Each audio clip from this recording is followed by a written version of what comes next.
বিভিন্ন স্থানে ভয়াবহ ভূমিকম্প। রিক্টার স্কেলে মাত্রা ছিল 5.5। আতঙ্কে ঘর বাড়ি ছেড়ে বাইরে বেরিয়ে আসে অধিকাংশ মানুষ। উৎপত্তিস্থল রাজধানী থেকে 14 কিলোমিটার দূরে নরসিংদীর ঘোড়াশালে।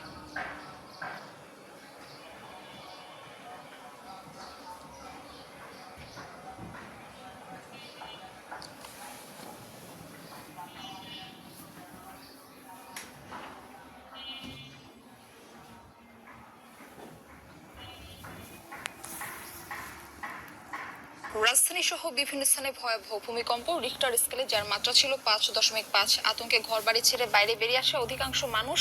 ভূমিকম্পের বিষয়ে আরো জানবো আমাদের সহকর্মী ফয়সাল মাহমুদের কাছে। ফয়সাল মাহমুদ, বাইরের কি অবস্থা দেখছেন, মানুষের মধ্যে আতঙ্ক কেমন দেখছেন, জানাবেন। মারফি, এখন পর্যন্ত যদি বলি আসলে বিগত কয়েক বছরের মধ্যে এত বড় বা এত ভয়ঙ্কর ভূকম্পন কিন্তু এর আগে ঢাকাবাসী, বিশেষ করে ঢাকাবাসী বা দেশবাসী দেখেছে বলে মনে হয় না।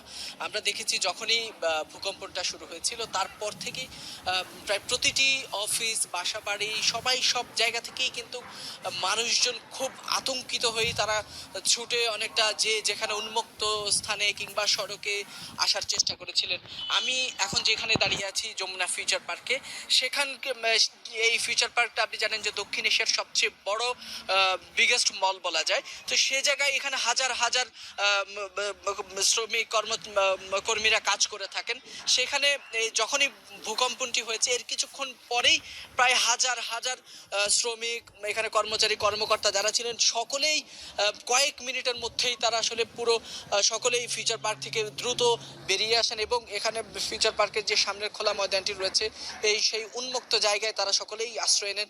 আমরা সবার সাথে কথা বলার চেষ্টা করেছি, তাদের চোখে মুখে যেরকম একটি আতঙ্কের ছাপ আমরা দেখতে পেয়েছি, তাদের সাথে কথা বলে যেমনটি বুঝতে পেরেছি, তারা বলছেন যে তাদের জীবনে তারা এত বড় বা এত ভয়ঙ্কর ভূকম্পন বা এত বড় ঝাঁকুনি তারা এর আগে কখনো দেখেননি।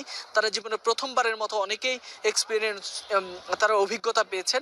তো সে জায়গায় আসলে তাদের মধ্য থেকে যদি বলি, বেশ আতঙ্ক বিরাজ করছে এখনো পর্যন্ত। প্রায় বেশ কিছু সময়